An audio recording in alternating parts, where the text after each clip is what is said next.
Hello everyone. आप सभी का फिर से स्वागत है। यह घटना चक्र इतिहास का डिस्कशन है और आज का टॉपिक है भक्ति और सूफी आंदोलन।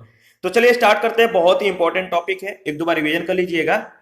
देखिए, भक्ति आंदोलन का जो उदय है सर्वप्रथम द्रविड़ देश में हुआ तथा वहां से उसका प्रचार उत्तर में किया गया। भागवत पुराण में कहा गया है कि भक्ति द्रविड़ देश में जन्मी, कर्नाटक में विकसित हुई तथा कुछ काल तक महाराष्ट्र में रहने के बाद गुजरात में पहुंचकर जीर्ण हो गई। भक्ति आंदोलन का सूत्रपात दक्षिण में 8वीं सदी में महान दार्शनिक शंकराचार्य के उदय के साथ हुआ था, जिन्होंने विशुद्ध अद्वैतवाद का प्रचार किया।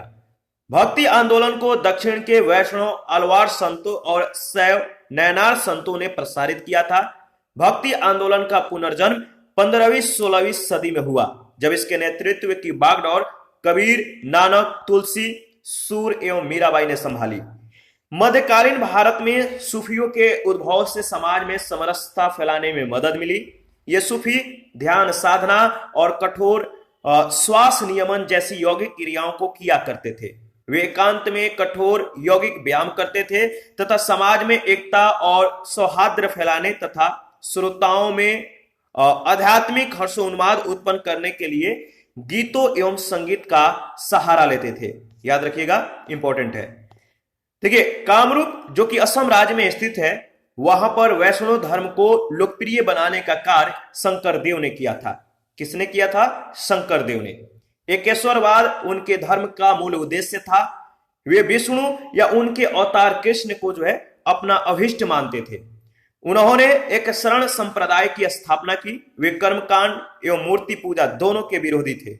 याद रखिएगा, वे कर्मकांड और मूर्ति पूजा दोनों के विरोधी थे। वे असम के चैतन्य के रूप में प्रसिद्ध थे। श्री वल्लभाचार्य सोमयाजी कुल के तेलुगु ब्राह्मण श्री लक्ष्मण भट्ट के पुत्र थे।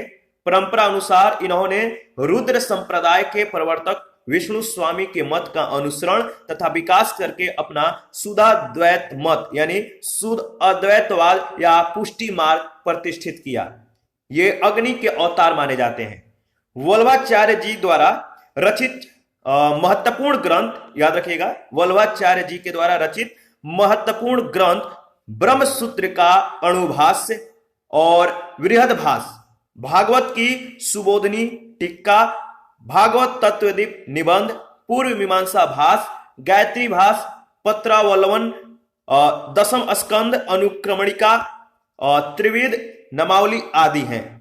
द्वैतवाद के प्रवर्तक माधवाचार्य हैं। याद रखिएगा, द्वैतवाद के प्रवर्तक कौन है? माधवाचार्य। विशिष्ट द्वैतवाद के रामानुजाचार्य और द्वैतवाद के प्रवर्तक निम्बार्काचार्य हैं, जो कि सनक संप्रदाय से संबंधित हैं। उत्तर भारत में रामानंद भक्ति आंदोलन के प्रथम प्रवर्तक थे, जिनका जन्म 1299 ईस्वी में प्रयाग यानी इलाहाबाद या प्रयाग के कान्यकुब्ज ब्राह्मण परिवार में हुआ था। ये सगुण ईश्वर में विश्वास करते थे। इन्होंने सर्वप्रथम अपने संदेश का प्रचार हिंदी भाषा में किया। कबीर रामानंद के 12 शिष्यों में से प्रमुख थे। लोक परंपरा के अनुसार उनका जन्म किसी विधवा ब्राह्मणी के गर्भ से वाराणसी के समीप में हुआ था। उनका पालन पोषण एक जुलाहा दंपति नीरू और नीमा ने किया था। बीजक संत कबीर के उपदेशों का संकलन है, जो कबीर पंथी संप्रदाय के मानने वालों का पवित्र ग्रंथ है। सबद, साखी और रामायणी कबीर की रचनाएं हैं, परंतु धर्मदास के साथ उनके संवादों का संकलन अमर मूल शीर्षक के अंतर्गत प्राप्त होता है। संत मलुक दास का जन्म लाला सुंदर दास खत्री के घर में 1574 ईस्वी में कड़ा यानी वर्तमान कौशाम्बी जिला में हुआ था। याद रखिएगा। गुरु घासीदास का जन्म दिसंबर 1756 में छत्तीसगढ़ में रायपुर जिले के गिरौदपुरी गांव में हुआ था। उनके पिता मंगूदास और माता अमरौतीन बाई थी। भगवान शिव की प्रतिष्ठा में भारत के विभिन्न भागों में 12 ज्योतिर्लिंगों की स्थापना की गई है। ये है कौन कौन? केदारनाथ, विश्वनाथ, बैद्यनाथ, महाकालेश्वर, ओंकारेश्वर, नागेश्वर, सोमनाथ, त्र्यंबकेश्वर, गणेश्वर, भीमाशंकर, मल्लिकार्जुन स्वामी और रामेश्वरम। गुरु नानक का जन्म, याद रखिएगा, गुरु नानक का जन्म 1469 ईस्वी में तलवंडी नामक स्थान पर हुआ था। अब यह जो है ननकाना साहब कहलाता है। यह पंजाब के ननकाना साहिब जिले में स्थित है। गुरु नानक की मृत्यु 1539 ईस्वी में डेरा बाबा यानी करतारपुर जो कि पाकिस्तान में है, तो डेरा बाबा नामक स्थान पर हुई थी। गुरु नानक ने सिख धर्म की स्थापना सिकंदर लोदी के समय में की थी। नानक एकेश्वरवाद में विश्वास करते थे तथा निर्गुण ब्रह्म की उपासना पर बल देते थे। गुरु नानक का कहना है ईश्वर, याद रखिएगा इनका क्या कहना है, गुरु नानक का, ईश्वर व्यक्ति के गुणों को जानता है, ठीक है, पर वह उसकी जाति के बारे में नहीं पूछता, क्योंकि दूसरे लोक में कोई जाति नहीं है। गुरु नानक ने गुरु का लंगर नाम से मुक्त सामुदायिक रसोई की शुरुआत की। उनके अनुयायी किसी भी जाति पर ध्यान दिए बिना एक साथ भोजन करते थे। मीराबाई मेड़ता के रतन सिंह राठौड़ की इकलौती पुत्री थी। इनका जन्म 1498 ईस्वी में मेड़ता के कुदकी नामक ग्राम में हुआ था। इनका विवाह उदयपुर के प्रसिद्ध शासक राणा सांगा के ज्येष्ठ पुत्र युवराज भोजराज से हुआ था। किससे? भोजराज से। महाराष्ट्र में भक्ति आंदोलन को लोकप्रिय बनाने में नामदेव की महत्वपूर्ण भूमिका थी। इनका जन्म 1270 ईस्वी में पंढरपुर में हुआ था। इनके गुरु ज्ञानेश्वर थे। नामदेव वारकरी संप्रदाय से संबंधित थे और विठोबा खेचड़ अथवा खेचरनाथ नामक एक नाथपंथी कनफटे ने इन्हें रहस्यवादी जीवन की दीक्षा दी तथा ईश्वर के सर्वव्यापी स्वरूप से परिचय करवाया। नामदेव ने कहा था एक पत्थर की पूजा होती है। नामदेव ने कहा था कि एक पत्थर की पूजा होती है तो दूसरे को पैरों तले रौंदा जाता है। यदि एक भगवान है तो दूसरा भी भगवान है। इनके कुछ गीतात्मक पद गुरु ग्रंथ साहिब में संकलित हैं। तुकाराम का काल जो है याद रखिएगा 1608 से 1649 ईस्वी के मध्य माना जाता है। ऐसी मान्यता है कि 1608 ईस्वी में जने संत तुकाराम 1649 ईस्वी में अदृश्य हो गए और यह वारकरी संप्रदाय से संबंधित थे। दादू दयाल का जन्म 1544 ईस्वी से 1603 ईस्वी के मध्य हुआ था। त्यागराज का समय 1767 ईस्वी से 1847 ईस्वी तक था। यह भक्ति मार्गी कवि और कर्नाटक संगीत के महान संगीतज्ञ थे। भक्ति आंदोलन के प्रसिद्ध संत महाप्रभु चैतन्य का जन्म जो है बंगाल के नदिया जिले में एक सम्भ्रात ब्राह्मण परिवार में हुआ था। उनके पिता का नाम जगन्नाथ मिश्र और माता का नाम सची देवी था। चैतन्य के बचपन का नाम निमाई था। चैतन्य ने कृष्ण को अपना आराध्य बनाया और उनकी भक्ति का प्रचार किया। सुप्रसिद्ध भक्त या संत कवि गोस्वामी तुलसीदास अकबर तथा जहांगीर के समकालीन थे। याद रखिएगा तुलसीदास किसके समकालीन थे? तो अकबर और जहांगीर के। तुलसीदास ने अनेक ग्रंथ लिखे जिनमें रामचरितमानस तथा विनय पत्रिका सर्वोत्तम है। रामचरितमानस की रचना गोस्वामी तुलसीदास ने अवधी भाषा में की थी। किस भाषा में? अवधी भाषा में। सूफी मत का जन्म भले ही विदेशी धरती पर हुआ हो किंतु उसका पोषक तत्व भारतीय वेदांतवाद है। याद रखिएगा सूफी प्रेम काव्य कोमल हृदय की सुंदर एवं सरस अभिव्यक्ति है। कुछ विद्वानों के अनुसार सूफी मत पर 4 दार्शनिक प्रभाव हैं। पहला आर्यों का अद्वैतवाद एवं विशिष्टाद्वैतवाद। दूसरा नौ अफलातूनी मत। तीसरा है विचार स्वतंत्र और इस्लाम की गुह विद्या। ठीक है, जो गुह विद्या है इस्लाम की, ये चारों जो है दार्शनिक प्रभाव है सूफी मत पर। याद रखिएगा।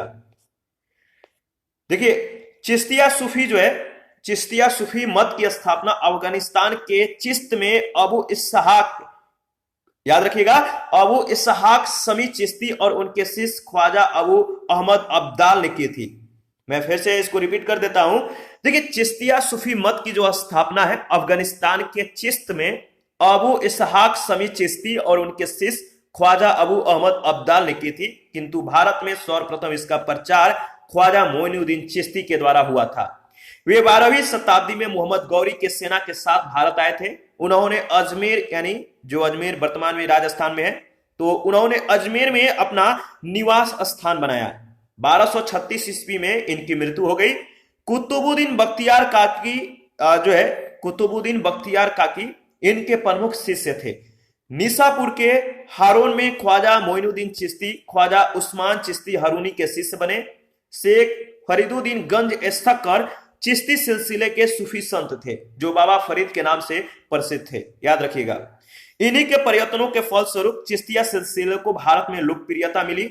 इनका सबसे महत्वपूर्ण योगदान वे रचनाएं हैं जो गुरु ग्रंथ साहिब में संकलित है। ये बलबन के दामाद थे।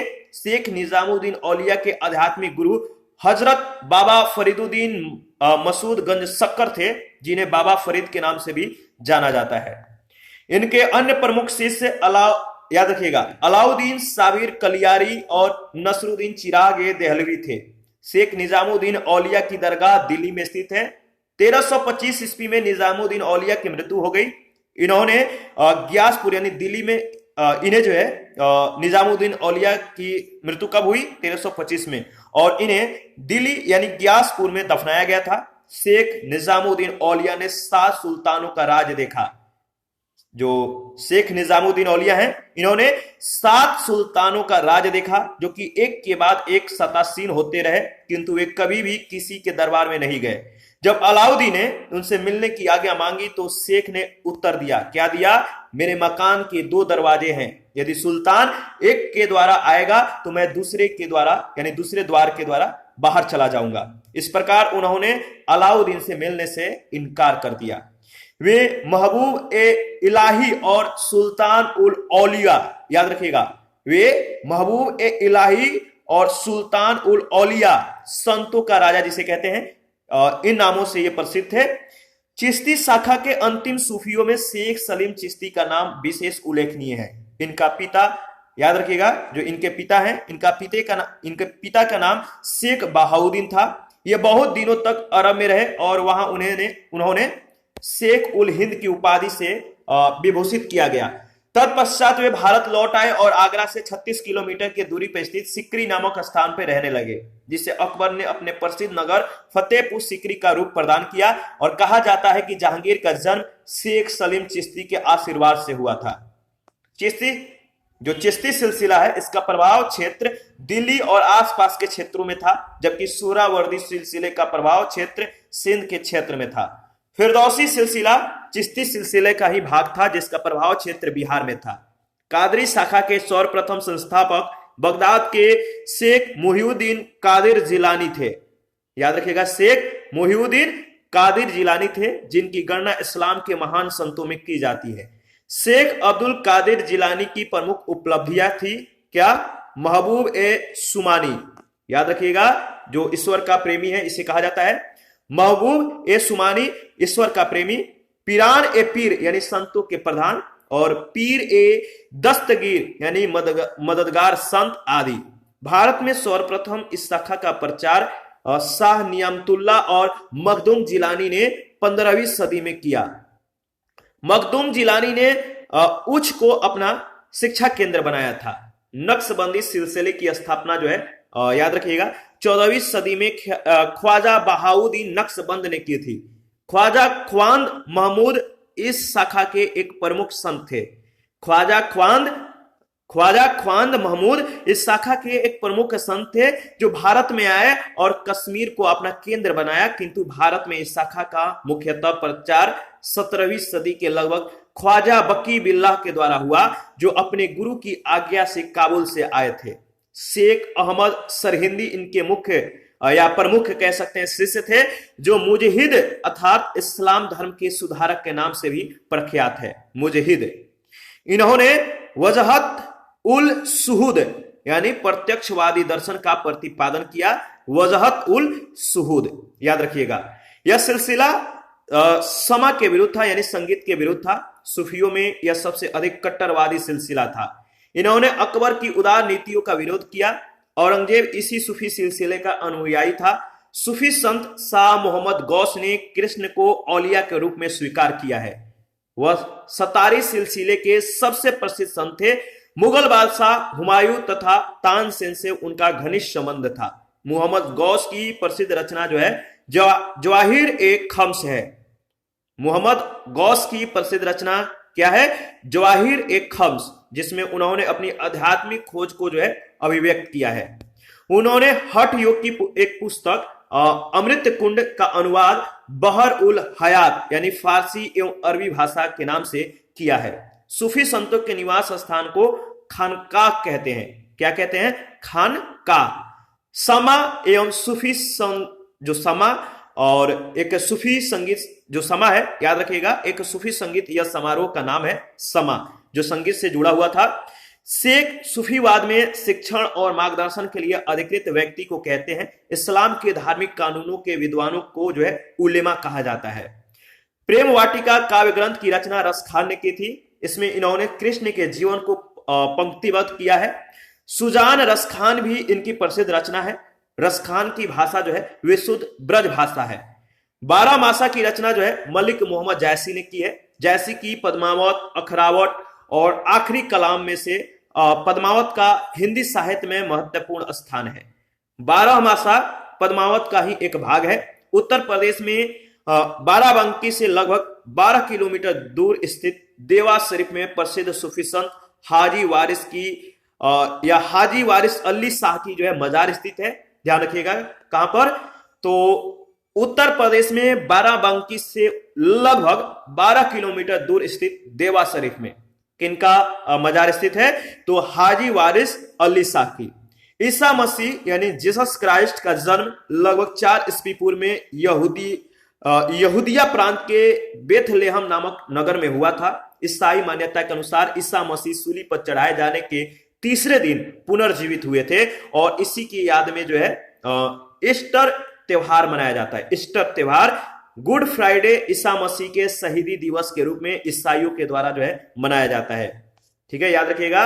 और बाइबल के अनुसार ईसा मसीह को शुक्रवार यानी फ्राइडे के दिन ही जो है सूली पर चढ़ा दी गई थी। सूली मतलब कि दी गई थी। असीसी के संत फ्रांसिस ऐसे ईसाई संत हैं जो पशु पंछियों से जो है प्रेम के लिए विख्यात हैं। ये पशु पंछियों से बहुत प्रेम करते थे। वेटिकन इटली में स्थित स्थल रूढ़ संप्रभु देश है। इसका कुल क्षेत्रफल मात्र 44 हेक्टेयर है, जो विश्व का सबसे छोटा यानी जनसंख्या और क्षेत्रफल दोनों में स्वतंत्र देश है। यह रोम के पादरी, जिन्हें पोप भी कहा जाता है, इनके द्वारा यह शासित होता है। इसे रोमन कैथोलिक चर्च की राजधानी के रूप में भी जाना जाता है। मदीना पश्चिमी सऊदी अरब के हिजाज क्षेत्र में स्थित शहर है और यह मक्का के बाद इस्लाम धर्म का दूसरा पवित्रतम शहर है। याद रखिएगा। पहला प्रश्न है, भक्ति आंदोलन का प्रारंभ किया गया था। भक्ति आंदोलन का प्रारंभ किया गया था किनके द्वारा? तो सही जवाब है अलवार संतों के द्वारा, ए ऑप्शन। भक्ति आंदोलन का उदय सर्वप्रथम द्रविड़ देश में हुआ तथा वहां से उसका प्रचार उत्तर में किया गया। भागवत पुराण में कहा गया है कि भक्ति द्रविड़ देश में जन्मी, कर्नाटक में विकसित हुई तथा कुछ काल तक महाराष्ट्र में रहने के बाद गुजरात में पहुंचकर जीर्ण हो गई। भक्ति आंदोलन का सूत्रपात दक्षिण में 8वीं सदी में महान दार्शनिक शंकराचार्य के उदय के साथ हुआ था, जिन्होंने विशुद्ध अद्वैतवाद का प्रचार किया। भक्ति आंदोलन को दक्षिण के वैष्णव अलवार संतों और शैव नैनार संतों ने प्रसारित किया था। याद रखिएगा। प्रश्न संख्या सेकंड है, भक्ति संस्कृति का भारत में पुनर्जन्म हुआ। भक्ति संस्कृति का भारत में पुनर्जन्म हुआ 15वीं और 16वीं शताब्दी ईस्वी में। याद रखिएगा, डी ऑप्शन। भक्ति आंदोलन का इतिहास महान धर्म सुधारक शंकराचार्य के समय से प्रारंभ होता है। तो याद रखिएगा, भक्ति आंदोलन का इतिहास महान धर्म सुधारक शंकराचार्य के समय से प्रारंभ होता है, जिन्होंने बौद्ध धर्म के प्रभाव को समाप्त करने के लिए 8वीं शताब्दी में अद्वैतवादी दर्शन का प्रतिपादन किया था। भक्ति आंदोलन का पुनर्जन्म 15वीं-16वीं सदी में हुआ, जब इसके नेतृत्व की बागडोर कबीर, नानक, तुलसी, सूर एवं मीराबाई ने संभाली। प्रश्न संख्या थर्ड है, बुद्ध और मीराबाई के जीवन दर्शन में मुख्य साम्य था। बुद्ध और मीराबाई के जीवन दर्शन में जो मुख्य साम्य था वो था संसार दुखपूर्ण है। बुद्ध और मीराबाई के जीवन दर्शन में मुख्य साम्य यह था कि दोनों ने संसार को दुखपूर्ण माना है। दुख बौद्ध धर्म के 4 आर्य सत्यों में प्रथम है। प्रश्न संख्या 4 है, कोई व्यक्ति किसी व्यक्ति से उसका धर्म, संप्रदाय या जाति न पूछे, यह कथन किनका है? कोई व्यक्ति किसी व्यक्ति से उसका धर्म, संप्रदाय या जाति न पूछे, यह कथन है रामानंद का। आगे बढ़ते हैं। प्रश्न संख्या 5 है, सभी भक्ति संतों के मध्य एक समान विशेषता थी कि उन्होंने, बताइए, सभी भक्ति संतों के मध्य एक समान विशेषता थी कि उन्होंने अपनी वाणी को उसी भाषा में लिखा जिसे उनके भक्त समझते थे। तो ये उनकी विशेषता थी। देखिए, भक्ति आंदोलन के संतों का आचार बहुत ऊंचा था और उसमें से बहुतों ने जो है देश का भ्रमण किया और वे कई प्रकार के लोगों से भी मिले जिनके विचार भिन्न थे। उन संतों ने साधारण लोगों की भाषाओं को उन्नत करने में अपना योगदान दिया। उन्होंने हिंदी, पंजाबी, बंगला, तेलुगु, कन्नड़, तमिल इत्यादि भाषाओं की उन्नति में बहुत योगदान दिया। भक्ति आंदोलन के संत अपने उपदेश क्षेत्रीय एवं स्थानीय भाषाओं में देते थे ताकि वहां के लोग उनके उपदेश आसानी से सुन और समझ सके। इस कारण क्षेत्रीय भाषाओं का विकास हुआ। प्रश्न संख्या 6 है, मध्ययुगीन भारत के धार्मिक इतिहास के संदर्भ में सूफी संत निम्नलिखित में से किस तरह के आचरण का निर्वाह करते थे? पहला है ध्यान साधना और श्वास नियमन, एकांत में कठोर यौगिक व्यायाम, श्रोताओं में आध्यात्मिक हर्षोन्माद उत्पन्न करने के लिए पवित्र गीतों का गायन। बताइए इसका सही जवाब क्या होगा? तो देखिए, इसका सही जवाब है क्या? पहला, दूसरा, तीसरा, ये तीनों जो है सही है, यानी इसका सही जवाब होगा ऑप्शन डी। देखिए, मध्यकालीन भारत में सूफियों के उद्भव से समाज में समरसता फैलाने में मदद मिली। ये सूफी ध्यान साधना और कठोर श्वास नियमन जैसी यौगिक क्रियाओं को किया करते थे। वे एकांत में कठोर यौगिक व्यायाम करते थे और समाज में एकता सौहार्द फैलाने तथा श्रोताओं में आध्यात्मिक हर्षोन्माद उत्पन्न करने के लिए गीत एवं संगीत का सहारा लेते थे। प्रश्न संख्या 7 है, कामरूप में वैष्णव धर्म को लोकप्रिय किसने बनाया? कामरूप में वैष्णव धर्म को लोकप्रिय बनाया किसने? शंकरदेव ने। कामरूप जो असम राज्य में स्थित है, वहां पर वैष्णव धर्म को लोकप्रिय बनाने का कार्य शंकरदेव ने किया था। एकेश्वरवाद उनके धर्म का मूल उद्देश्य था। वे विष्णु या उनके अवतार कृष्ण को जो है अपना अभिष्ट मानते थे। प्रश्न संख्या 8, सुप्रसिद्ध मध्यकालीन संत शंकरदेव संबंधित थे किससे? किस संप्रदाय से शंकरदेव संबंधित थे? तो याद रखिए, किससे? वैष्णव संप्रदाय से। इसके बारे में हम लोगों ने कुछ ही सेकंड पहले डिस्कस किया था, वैष्णव संप्रदाय। प्रश्न संख्या 9 है, असम एवं कुछ बिहार में वैष्णव धर्म का प्रवर्तन किसने किया? असम एवं कुछ बिहार में वैष्णव धर्म का प्रवर्तन किसने किया? इसका सही जवाब है शंकरदेव ने। असम एवं कुछ बिहार में वैष्णव धर्म का प्रवर्तन शंकरदेव ने किया था। प्रश्न संख्या 10 है, रामानुजाचार्य किससे संबंधित हैं? रामानुजाचार्य किससे संबंधित हैं? तो याद रखिएगा, विशिष्टाद्वैतवाद से। वैष्णव आचार्य रामानुज भक्ति आंदोलन के प्राचीनतम प्रचारक थे। इन्होंने सगुण ईश्वर की उपासना पर बल दिया। उनके मत को विशिष्टाद्वैत कहा जाता है, जिसका अर्थ है ब्रह्म अर्थात ईश्वर अद्वैत होते हुए भी जीव तथा जगत की शक्तियों के द्वारा विशिष्ट है। प्रश्न संख्या 11 है, शुद्ध अद्वैतवाद का प्रतिपादन किया था। शुद्ध अद्वैतवाद का प्रतिपादन किया था किसने? याद रखिएगा, वल्लभाचार्य ने। B option. श्री वल्लभाचार्य सोमयाजी कुल के तेलुगु ब्राह्मण श्री लक्ष्मण भट्ट के पुत्र थे। किस कुल के? सोमयाजी कुल के तेलुगु ब्राह्मण श्री लक्ष्मण भट्ट के पुत्र थे। परंपरा अनुसार इन्होंने रुद्र संप्रदाय के प्रवर्तक विष्णु स्वामी के मत का अनुसरण और विकास करके अपना शुद्धाद्वैत मत यानी शुद्ध अद्वैतवाद या पुष्टि मार्ग प्रतिष्ठित किया। ये अग्नि के अवतार माने जाते हैं। इनके जीवन का अधिकांश समय काशी, अरैल यानी प्रयाग और वृंदावन में व्यतीत हुआ। प्रश्न संख्या 12, महाप्रभु वल्लभाचार्य की जन्मस्थली कहां है? महाप्रभु वल्लभाचार्य की जन्मस्थली कहां है? इसका सही जवाब होगा, बताइए, चंपारण्य। D option. देखिए, भक्तिकालीन सगुण धारा की कृष्ण भक्ति शाखा के आधार स्तंभ एवं पुष्टि मार्ग के प्रेरणता श्री वल्लभाचार्य का जन्म विक्रम संवत 1535 वैशाख कृष्ण एकादशी को जो है दक्षिण भारत के कंकरवाड़ ग्रामवासी तेलुगु ब्राह्मण श्री लक्ष्मण भट्ट जी के पत्नी जो है इल्मागारू के गर्भ से वर्तमान छत्तीसगढ़ राज्य के रायपुर के निकट चंपारण्य में हुआ। उन्हें जो है वैश्वानरावतार यानी अग्नि का अवतार कहा गया है। 13 नंबर है, निम्नलिखित में से कौन सुमेलित है? निम्नलिखित में से कौन सुमेलित है आपको बताना है। सही जवाब है कौन? सी ऑप्शन, माधवाचार्य का संबंध द्वैतवाद से है। देखिए जो सी है, जो सी ऑप्शन है, जो उक्त विकल्प में सी ऑप्शन दिया गया है, सही सुमेलित है। जैसा कि स्पष्ट है कि द्वैतवाद के प्रवर्तक माधवाचार्य हैं, वहीं अद्वैतवाद के शंकराचार्य, विशिष्ट द्वैतवाद के रामानुजाचार्य, शुद्ध अद्वैतवाद के वल्लभाचार्य और द्वैताद्वैतवाद के प्रवर्तक निम्बार्काचार्य हैं, जो कि सनक संप्रदाय से संबंधित हैं। इसी प्रकार अन्य संप्रदायों में तुकाराम वरकरी संप्रदाय से और रामदास धरकरी संप्रदाय से संबंधित हैं। ध्यान रखिएगा। आगे बढ़ते हैं, प्रश्न संख्या 14। देखिए 14 में आपको सूची 1 सूची 2 के साथ मिलान करना है। सूची 1 सूची 2 के साथ आपको मिलान करना है। तो चलिए मिलान करते हैं। वल्लभाचार्य का संबंध पुष्टि मार्ग से है, तो ए का 2। रामानुज का संबंध विशिष्टाद्वैतवाद से है, विशिष्टाद्वैत। माधवाचार्य इनका संबंध द्वैतवाद से है और शंकर का संबंध अद्वैतवाद से है। इसका सही विकल्प होगा सी विकल्प। यहां पे फिर से रिवीजन कर लेते हैं। वल्लभाचार्य का संबंध पुष्टि मार्ग से है, रामानुज विशिष्टाद्वैतवाद, माधवाचार्य द्वैतवाद और शंकर का संबंध अद्वैतवाद से है।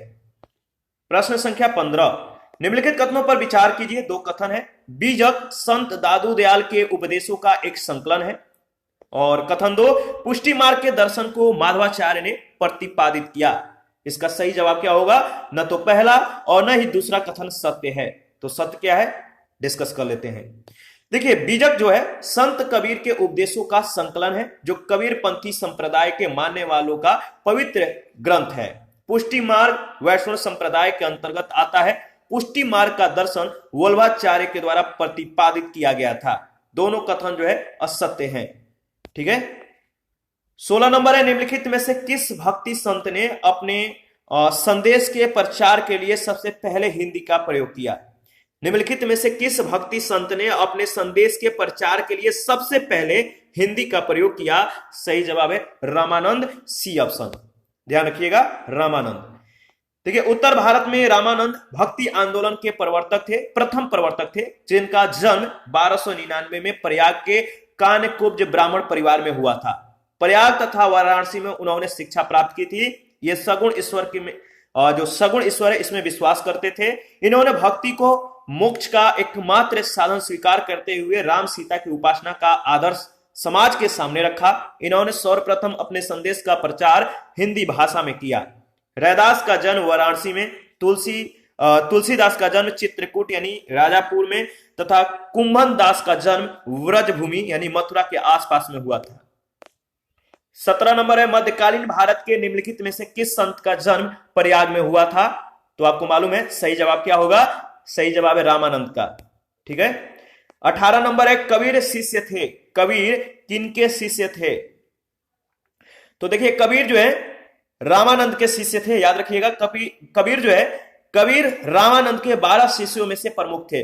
लोक परंपरा के अनुसार उनका जन्म किसी विधवा ब्राह्मणी के गर्भ से वाराणसी के समीप हुआ था तथा पालन पोषण एक जुलाहा दंपति नीरू और नीमा ने किया था।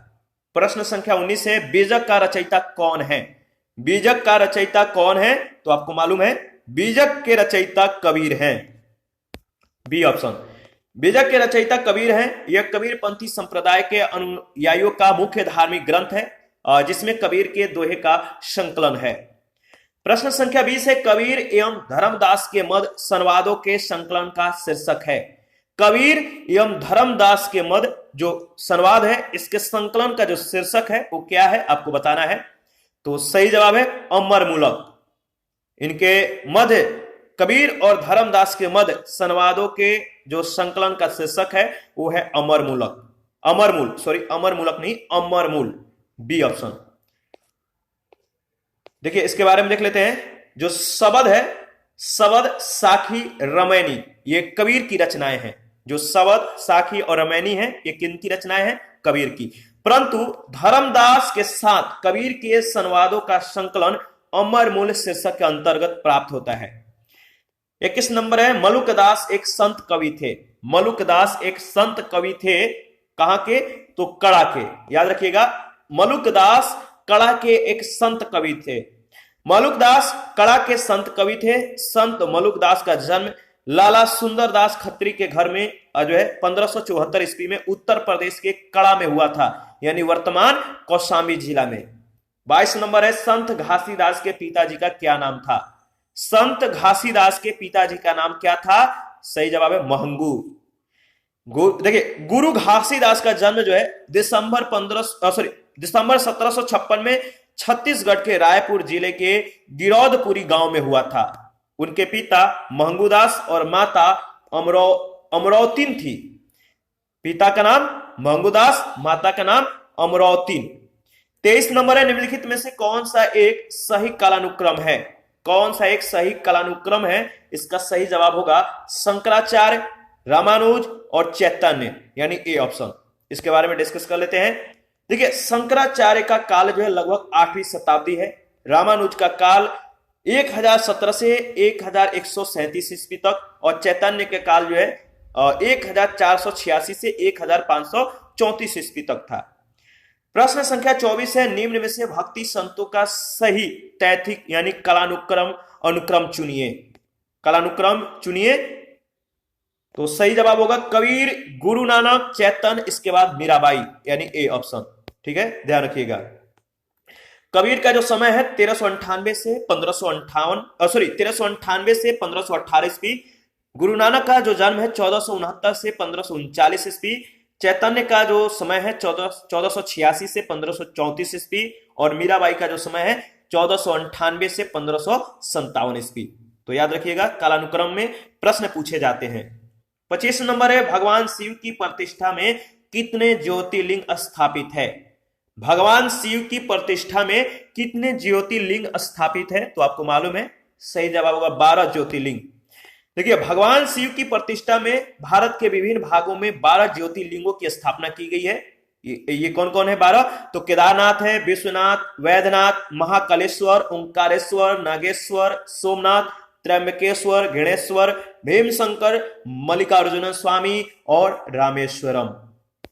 26 नंबर है, रामानुज के अनुयायियों को कहा जाता है। रामानुज के अनुयायियों को क्या कहा जाता है? आपको बताना है।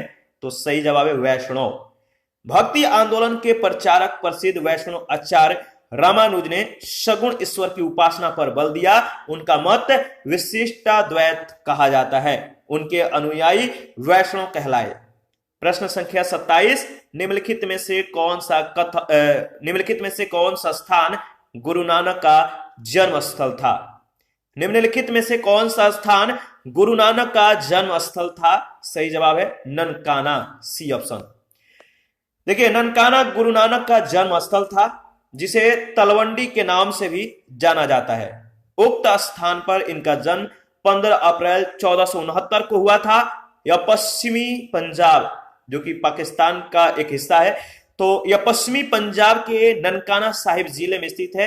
गुरु नानक की मृत्यु 1539 ईस्वी में डेरा बाबा यानी करतारपुर, जो कि पाकिस्तान का एक जगह है, तो इनकी मृत्यु जो है 1539 में डेरा बाबा नामक स्थान पर हुई थी। याद रखिएगा, ठीक है। डेरा बाबा कहां पर है? तो करतारपुर में, जो कि पाकिस्तान में है। 28 नंबर है, जिसके शासन में गुरु नानक देव ने सिख धर्म की स्थापना की, वह कौन था? जिसके शासन में गुरु नानक देव ने सिख धर्म की स्थापना की, वह कौन था? सही जवाब है सिकंदर लोदी, बी ऑप्शन। कौन था? सिकंदर लोदी। देखिए, गुरु नानक, इनका जो समय है 1469 से 1539 ईस्वी। गुरु नानक ने सिख धर्म की स्थापना सिकंदर लोदी के समय में की थी। सिकंदर लोदी का समय है 1489 से 1517 ईस्वी। नानक एकेश्वरवाद में विश्वास करते थे तथा निर्गुण ब्रह्म की उपासना पर बल देते थे। उनका मानना था कि ईश्वर एक है, वह निर्गुण और निरंकार है। वह अवतारवाद में विश्वास नहीं करते थे। ध्यान रखिएगा। 29 नंबर है, ईश्वर केवल मनुष्य के सद्गुण को पहचानता है तथा उसकी जाति नहीं पूछता। आगामी दुनिया में कोई जाति नहीं होगी। यह सिद्धांत किस भक्ति संत का है? ईश्वर केवल मनुष्य के सद्गुण को पहचानता है, उसकी जाति नहीं पूछता। आगामी दुनिया में कोई जाति नहीं होगी। यह सिद्धांत किस भक्ति संत का है? तो याद रखिएगा, नानक का है। गुरु नानक का कहना है कि ईश्वर व्यक्तियों के गुणों को जानता है, पर वह उसकी जाति के बारे में नहीं पूछता, क्योंकि दूसरे लोक में कोई जाति नहीं है। गुरु नानक ने गुरु का लंगर नाम से मुक्त सामुदायिक रसोई की शुरुआत की। उनके अनुयायी किसी भी जाति पर ध्यान दिए बिना एक साथ भोजन करते थे। प्रश्न संख्या 30, मीराबाई किनके समकालीन थी? मीराबाई समकालीन थी, बताइए किनके समकालीन थी? याद रखिएगा, देखिए जो ऑप्शन दिया गया है वो डाउटफुल ऑप्शन है। मीराबाई मेड़ता के रतन सिंह राठौड़ की इकलौती पुत्री थी। इनका जन्म 1498 ईस्वी में मेड़ता के कुदकी नामक ग्राम में हुआ था। इनका विवाह उदयपुर के प्रसिद्ध शासक राणा संगा के ज्येष्ठ पुत्र युवराज भोजराज से हुआ था, किंतु विवाह के कुछ ही वर्षों पश्चात राजकुमार भोज का जो है परलोकवास हो गया। पति के मृत्यु के बाद उन्होंने अपना समूचा जीवन जो है किसमें? तो कृष्ण की भक्ति में अर्पित कर दिया।